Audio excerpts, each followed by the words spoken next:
চুল শুধু মেয়েদের না, ছেলেদের সকলেরই সৌন্দর্যর একটা অংশ। কিন্তু যাদের চুল সুন্দর তাদের দেখতেও অনেক ভালো লাগে।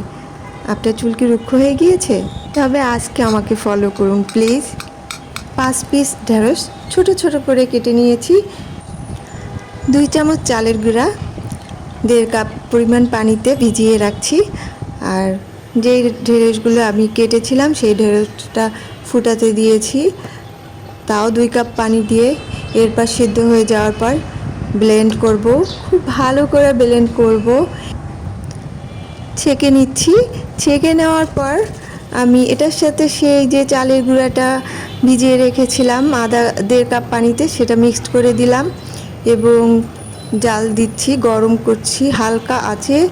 কিছুক্ষণ এটা রান্না করব। এরপর আমি এখানে আমন্ড অয়েল ব্যবহার করছি। আপনারা চাইলে নারিকেল তেল, অলিভ অয়েল, যে কোনো ধরনের ব্র্যান্ডের তেল ইউজ করতে পারেন, নারিকেল। আর এটা কিন্তু ক্যারোটিন ট্রিটমেন্ট বলে। এতে পেয়ে যাবেন ভিটামিন এ, সি, কে, যা আপনার চুলকে করবে সফট এবং খুবই নরম করবে, চুল করবে ঝলমলে এবং খুশকিমুক্ত থাকবে।